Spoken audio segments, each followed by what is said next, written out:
Hi, I'm Keely from Retirement Dreams to Reality, and today we're going to talk about our investment journey and how it's changed over the years.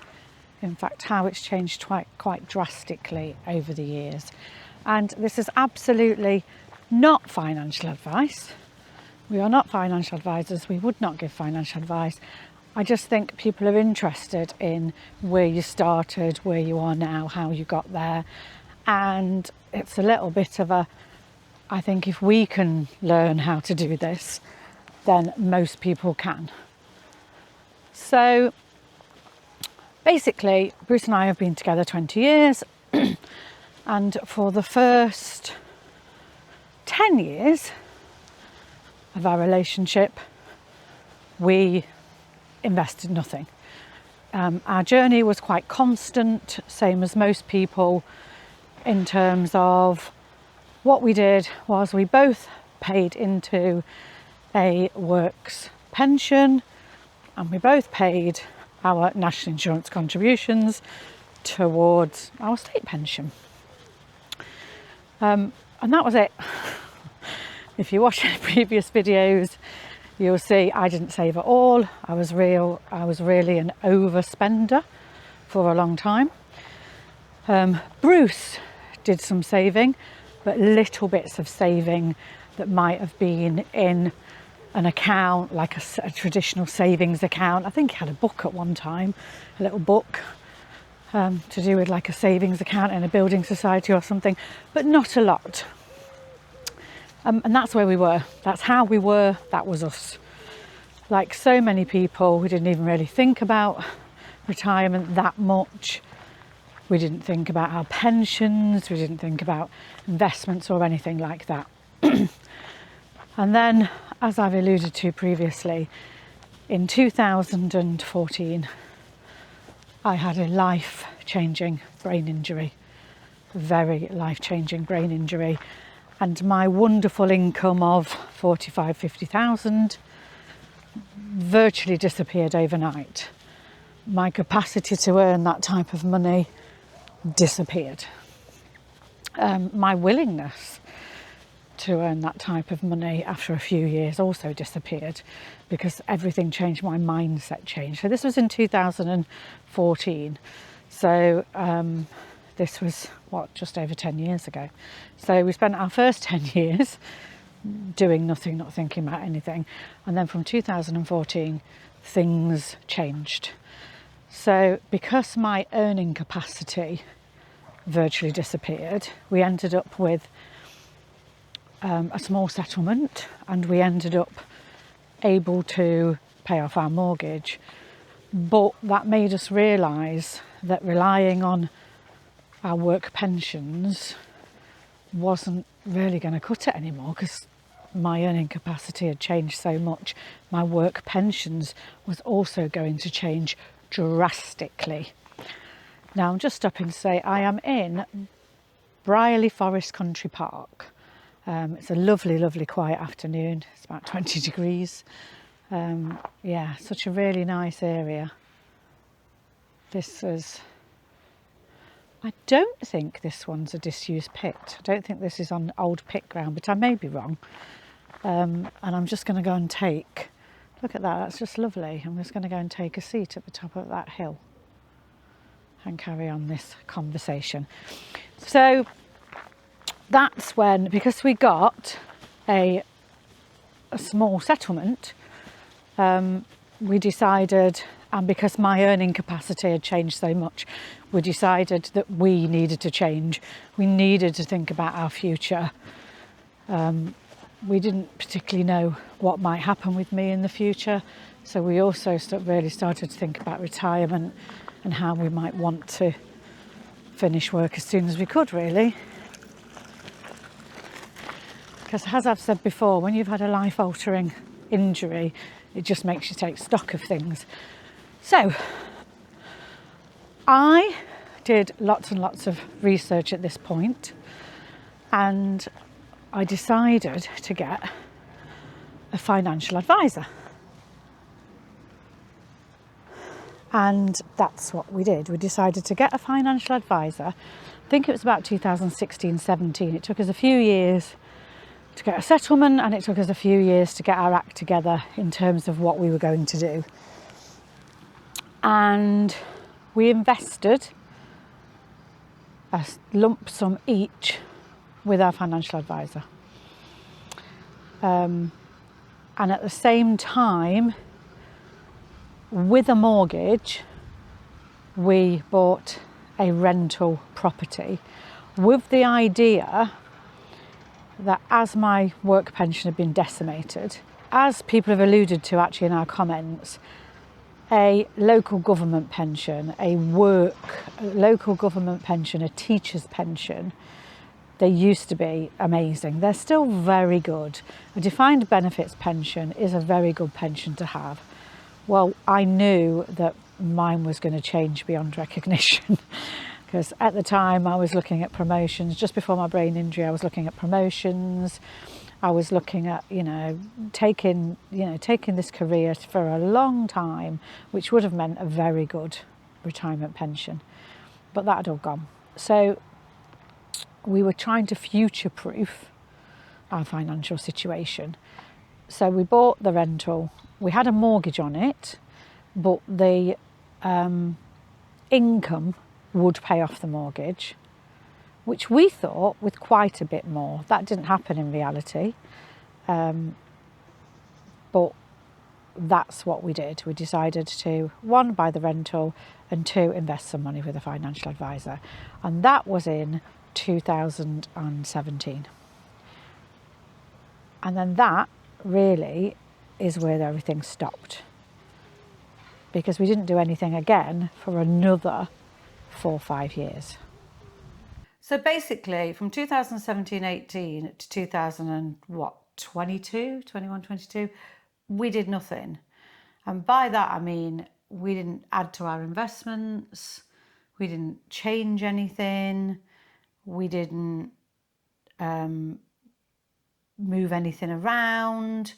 We literally had one annual review with our financial advisor, and we got envelopes that came through the post, and we just put them in a drawer unopened. Do you remember? We never even logged on to our Aviva. No, every time he kept asking us, didn't he? He said, did you get your statements?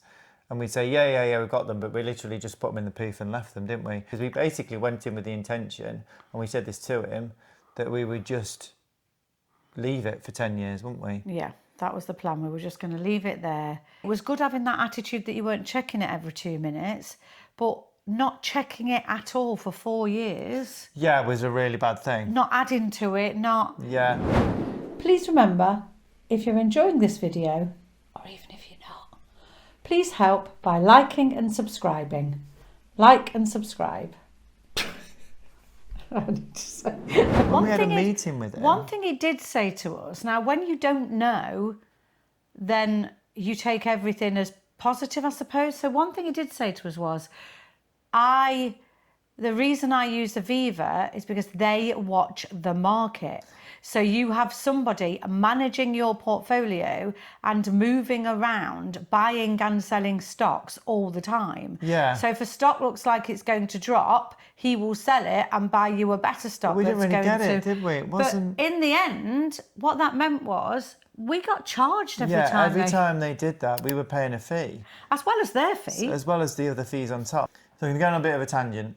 So a few years ago, with my car, what I would do is when I get on MOT, for some reason, I would get a guy to come to the house and he would drive it to the MOT place. I can see, yeah. Yeah, he would drive it to the MOT place because I stress about my car all the time and I stress about MOTs. So he would drive it to the MOT place, he would get the MOT done, me thinking he's doing me a favour. And then he would ring me up and say, oh, Brill, it's past its MOT. So I thought, okay, so that's just going to take the hassle out of it.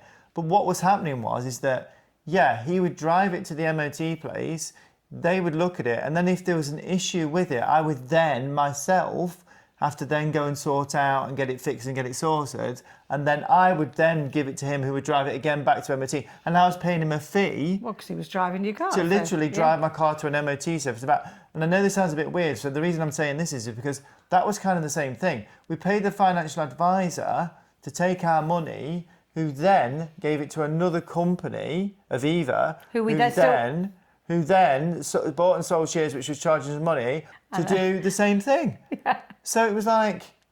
But he sold us that as it was a positive thing, because Aviva were going to manage our portfolio really well. Yeah. So it was a right mess. So it was. And it was we did all our due diligence. I went on the IFA website and he was a lovely guy. Don't get me wrong, he was a lovely guy. We liked him. Yeah. And we felt safe with him. We knew he was never going to run off with our money. Yeah. But he didn't have to, because he was making enough without running off with it. Yeah, there's no reason to. Yeah. So basically, we just left those for all that time with quite a few mistakes. Yeah. And at the same time, we'd got the rental. I think sorry to interrupt, but I think that's also why we kind of just set and forget that money, because we were more interested in the rental side, weren't we? Yeah. So we kind of left that money and thought, well, that's it. Because again, we saw the stock market as gambling. So we're like, we'll gamble that bit of money because whatever happens, happens. The rental was more serious. We wanted to make sure we got that right, because your original idea was that maybe you wanted to get into the rental side, wasn't it? So, but we weren't even particularly happy with the rental. No, this is the thing. So obviously we got a mortgage on it. So it was managed. I don't know if I said that we got a good deal at 8%. So we paid the 8%. So by the time we paid the managed fee, we got the rental income, we paid the mortgage off, we saved the amount that we needed to save for the tax man. We did all of the repairs or whatever that it needed every month, all the bits and bobs that always kept coming up. The little bit that was left literally just got soaked into our bank account. We didn't actually feel any benefit at all from the rental. And every single time we got a phone call saying the cooker's not working, this isn't working. We got it from the management company because it was managed, and they sent somebody out and they organised it. But every time it was the stress. So that was where we were up until 2022. Yeah. And then what happened in 2022? I don't know. See, this is the really weird thing. It's almost like you try and retrace your steps, isn't it? But I can't think why I started looking into stuff. Bruce really started looking into investing. Yeah, I don't know where it came from. Like, started to know all sorts of things about investing. At one point, we checked, and the only growth we had from our Aviva portfolio was because he'd moved it from an ISA to a pension. Yeah. So the only growth we'd got that year was the tax. Yeah. We'd got not another penny more. And I just contacted the financial advisor and said, I'm looking about moving just a little bit of money into another account. And he was like, and I was really worried about it, I was quite nervous. And he went, oh yeah, okay, how much do you want to move? And I said the amount, and he was like, yeah, no problem. So we kind of transitioned, He kept talking to me about it. It's like, I don't want to move mine. I don't want to move mine. Yeah, you were anti, weren't you? I don't want to move mine. I don't want to sell the rental. I don't want to move mine. Yeah. So that's kind of what happened. And then basically we started doing that, didn't we? Yeah, we took it out gradually, didn't we? Yeah. To changing everything around 2022. I think, was it in 2000? April. Was it April 22? April 2022. We parted ways. Yeah. So that was kind of what happened. And then we decided to move everything into Vanguard. Our SIPs into Vanguard, open up a SIP, and then open up a ISA in Invest Engine. So within a year, we didn't have a financial advisor at all. No. And another massive thing we did that year is we both started paying extra into this. When I look at it now, we're adults, we can make our own decisions, but I am quite shocked that the financial advisor didn't say to Bruce, if you want to retire at 55, then you are a good age now to be putting as much as you can into a private pension. Yes, you've invested this amount of money with me, but if you put a certain amount every month into a private pension, then that will increase your chances of retiring at 55 greatly. There was absolutely no, there was just no, well, okay, if that's what you want to do, you need to make these steps. Now, maybe that's a financial planner, not a financial advisor. I don't know. But regardless of that, that's what we started to do. Yeah, and we kind of felt we'd lost those 4 years, didn't we, a little bit? Yeah. The only other change that we made, apart from investing everything ourselves, was we both sort of did a tiny bit of our own investing in stocks and shares, rather than, because what you haven't said is both Vanguard and Invest Engine are low cost ETFs, aren't they? Yeah, I mean, when we first went in Vanguard, we went in the Life Strategy Fund because again we didn't really understand what we were doing, because we looked at target retirement funds, didn't we? Target date retirement funds, and we were like, wow, the change was just crazy because of when we wanted to finish. But we're not buying individual stocks, are we? We've gone into ETFs. Yeah. We basically have a percentage, like FTSE 100, isn't it? FTSE. Yeah. So even though the majority of our money is in low-cost ETFs, we watched a lot of videos that said if you do want to have a little dabble in individual stocks, like 5-10%. Like, no, don't ever spend any more than 5-10% of your portfolio. Yeah. So we both had a little. I bought some Royal Caribbean shares, which I'm going to do a separate video about individual stocks, actually, from our perspective. Yeah. And you did a bit of Bitcoin, didn't you? Yeah, I bought some Ethereum. I was putting like £50 a month into Ethereum, and eventually it was so volatile and weird, and I didn't really understand it. And I've always, like I say, I like the idea of investing in things I kind of understand. So eventually I pulled that out and just put it back into investing. But I still have a little travel portfolio, is what I call it. So actually we're getting to a stage now where we are nearly, in the next year, we'll have spent nearly as much time investing ourselves as we did with the financial advisor. So the rental.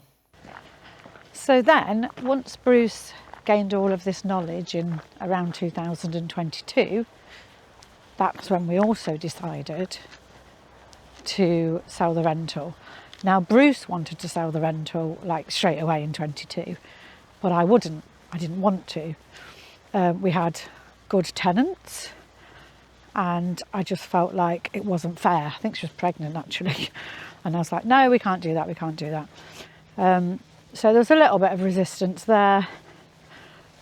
But then towards the end of 22, our tenants decided themselves that they wanted to move. They'd actually been saving to buy a house. So then the decision was made for us. It was really easy to sell the property then, the rental property then, because we didn't have tenants in it. And also, coincidentally, this was just when the capital gains allowance was totally changing. So we decided that we needed to get it sold quickly so that we would pay minimal capital gains, because it literally halved within a year and then went down even less.